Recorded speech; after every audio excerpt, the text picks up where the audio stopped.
주님,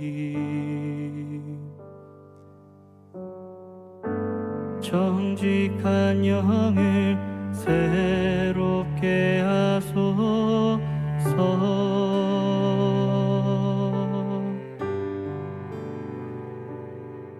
정결한 마음 주시옵소서. 오 주님,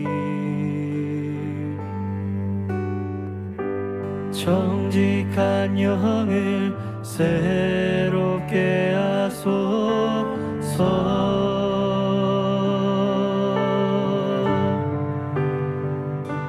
나를 주님 앞에서 멀리 하지 마시고 주의 성령을 거두지 마옵소서.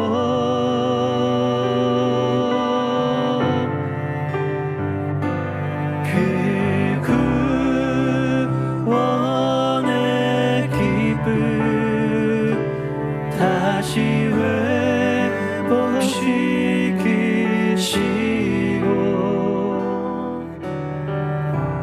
변치 않는 맘 내 안에 주소서.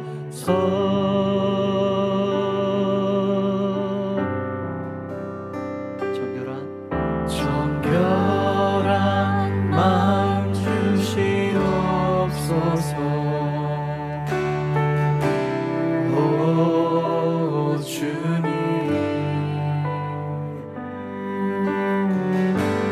정직한 영을 새롭게 하소서.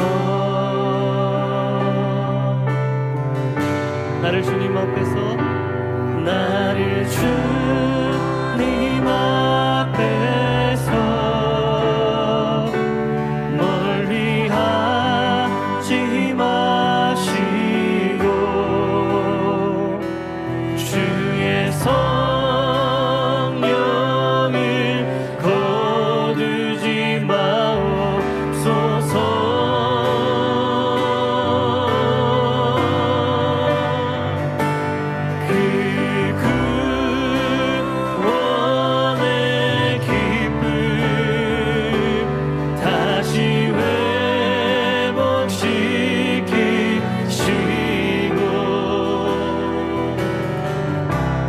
변치 않는 맘 내 안에 주소서.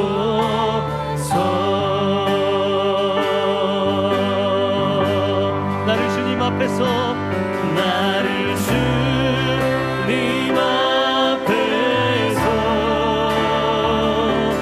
멀리 하지 마시고 주의 성령을, 주의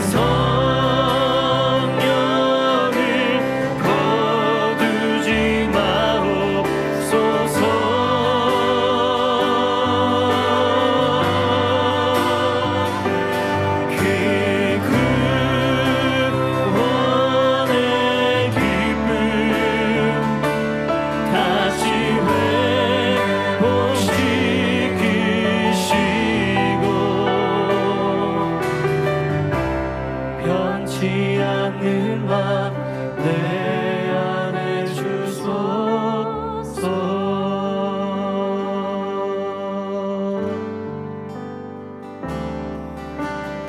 어린 양 찬양하리, 내 평생 그 하나로 충분해요. 어린 양 찬양하리, 내가 주의 임재 안에서 어린 양 찬양하리, 내 평생 그 하나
임재 안에서 내가 주의 임재 안에서 내가 주의 임재 안에서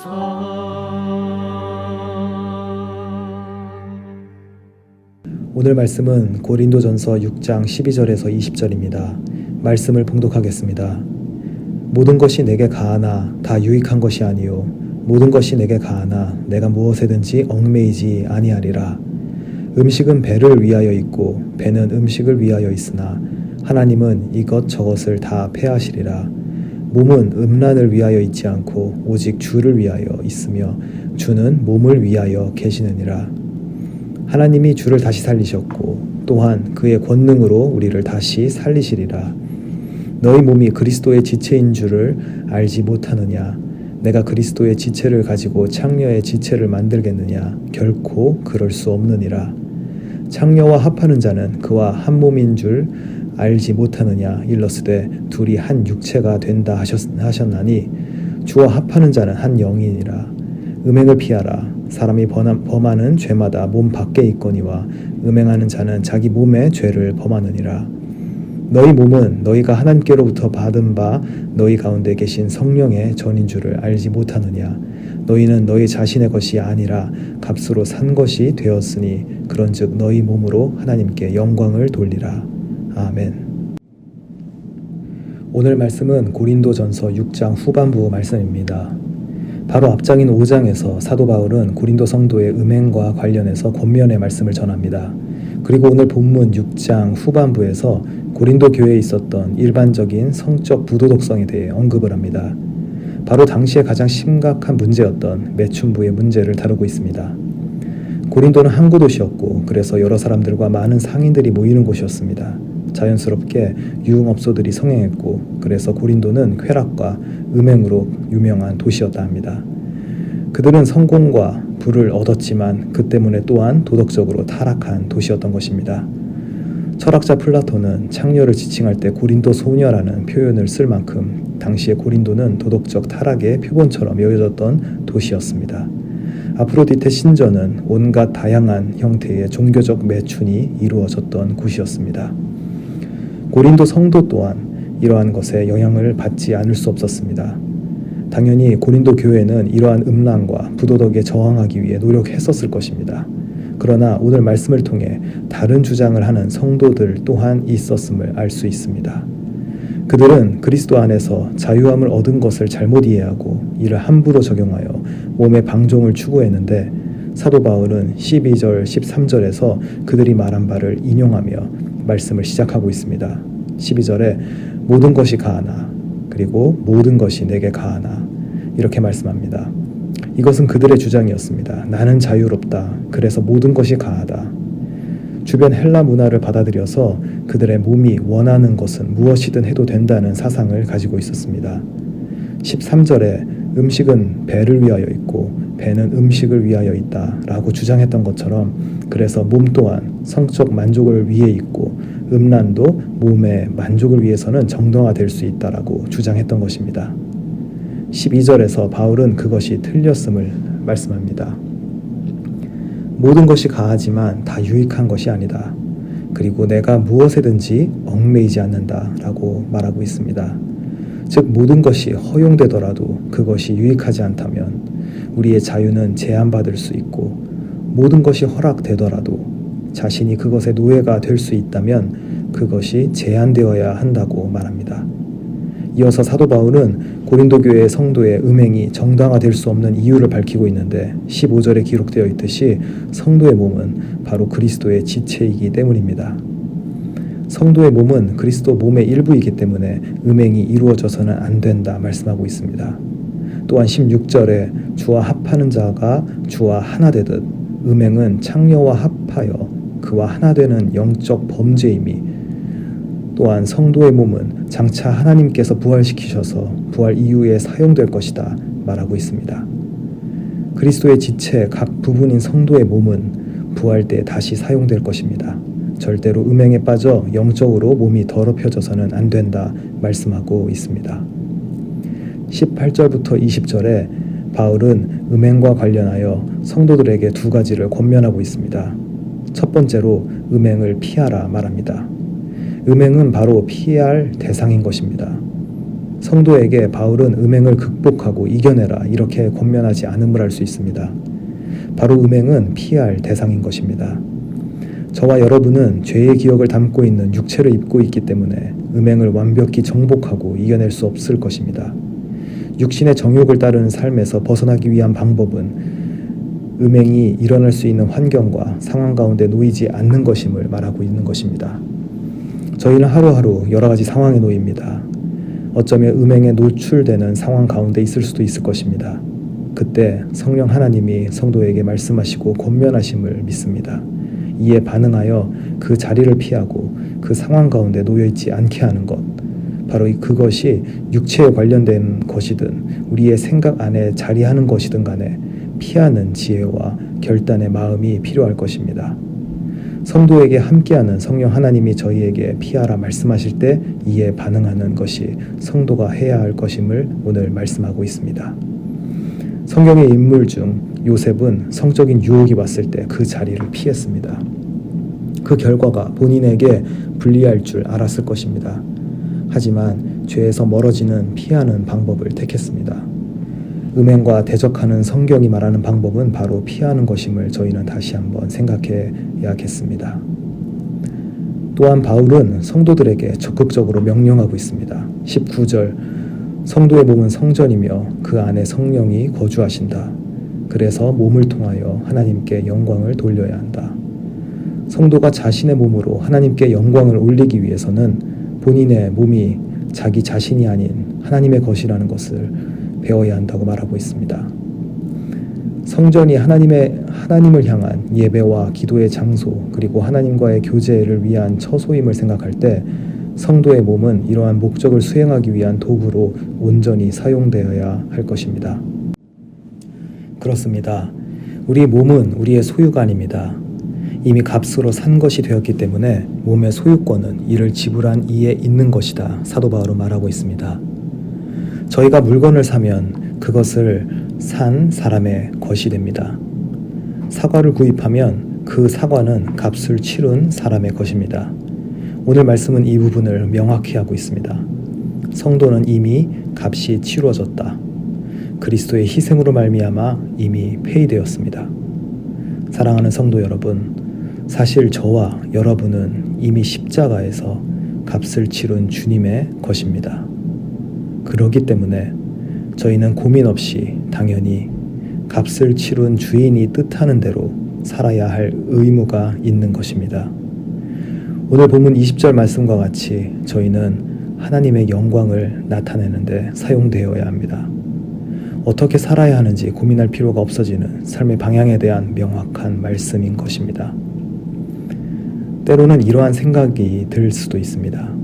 주인이 원하는 대로만 살아야 한다면, 즉 성도가 주님의 뜻만을 따라야 한다면 삶이 고단하고 어쩌면 기쁨이 없는 삶일 수도 있겠다는 생각입니다. 그런데 사랑하는 성도 여러분, 실상 그렇지 않습니다. 왜일까요?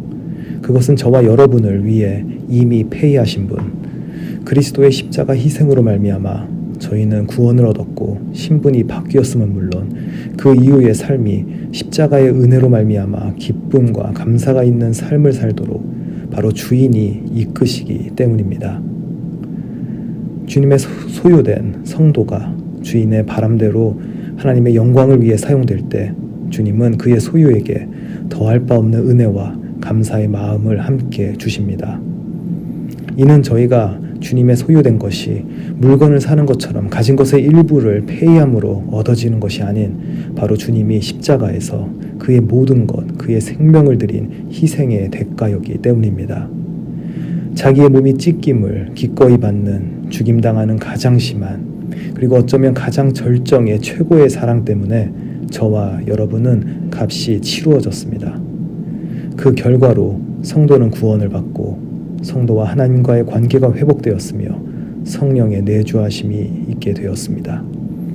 그리하여 저희가 하나님께 영광 올리는 삶을 살게 하심은 물론 그 삶의 과정 가운데 세상이 줄 수 없는 기쁨과 감사 그리고 자연스럽게 나오는 찬양과 은혜에 대한 묵상을 이끄십니다. 그로 말미암아 오늘 하루도 주 안에서 살 수 있고 주님 말씀에 순종할 수 있고 완전한 자유를 얻었으나 스스로 순복하고 순종하여 주님의 사역에 하나님의 명령에 참여할 수 있게 된 것입니다. 이러한 여러 가지 경험들이 있으실 줄 믿습니다.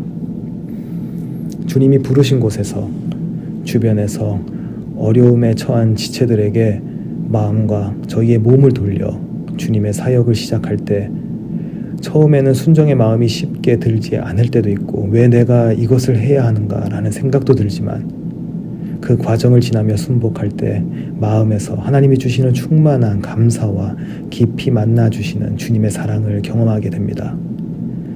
또한 이것이 목장에서 공동체 안에서 함께 그 일을 감당될 때 주님의 각 지체에게 부르신 하나님의 뜻을 경험하게 되고 함께 같은 마음으로 움직이는 지체들을 서로 바라보며 지금도 하나님이 일하심을, 하나님이 우리와 함께 하심을 공동체 안에서 발견하게 됩니다. 이러한 발견과 경험이 성도로 하여금 어쩌면 좀 더 깊은 하나님과의 만남과 교제를 가능케 하고 그의 깊은 사랑과 은혜를 지속적으로 경험케 할 것입니다. 바로 이것이 이 모든 과정이 하나님께서 받기를 원하시고 즐거워하시고 계획하신 저와 여러분을 통해 영광 받으시는 일일 거라 믿습니다. 주님의 소유된 성도 여러분, 오늘 하루도 그의 부르심에 따라 기꺼이 하루를 살아가며 세상을 비추는 빛이 되는 저와 여러분 되시기를 주님의 이름으로 간절히 소망합니다. 오늘 말씀을 기억하며 함께 기도하시겠습니다. 먼저 말씀을 허락하신 하나님께 감사를 드립니다. 모든 것이 가하지만 유익하지 않다면 그 자리에 있지 않기를 소망합니다. 저희 자신이 그리스도의 지체임을 기억하며 하나님께 영광 돌리는 데 사용되게 하여 주시옵소서. 주님의 소유임을 고백합니다. 아버지의 뜻대로 살아가게 인도하여 주소서. 이렇게 함께 기도하시겠습니다.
두 번째로 우크라이나와 선교지를 놓고 함께 기도하겠습니다.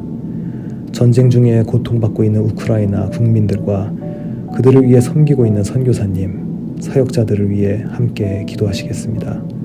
속히 이 어려운 시간이 끝나고 평화가 그 땅 가운데 자리 잡히도록 함께 기도해야겠습니다. 또한 코로나로 인해 복음 사역에 어려움이 있었던 캄보디아와 필리핀을 위해 그리고 어려운 상황 가운데 주님의 일을 해나가는 선교사님과 지역 교회에 하나님 함께 하시기를 기도하시겠습니다.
마지막으로 교회와 공동체를 위해 기도하겠습니다.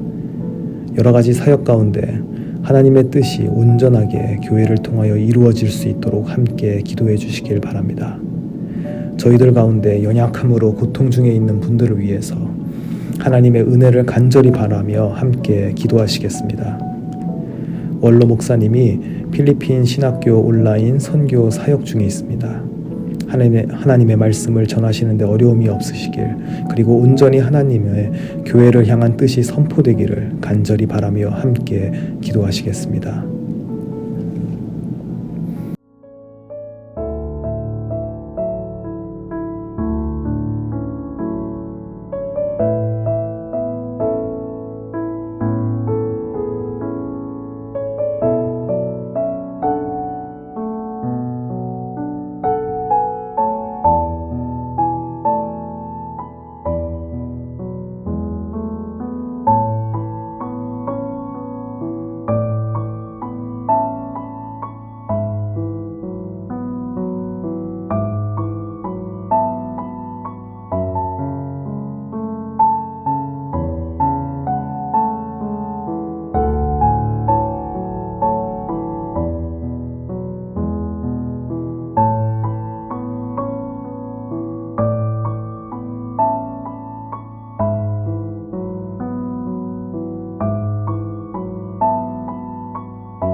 이제 주님 가르쳐 주신 기도를 함께 드리겠습니다.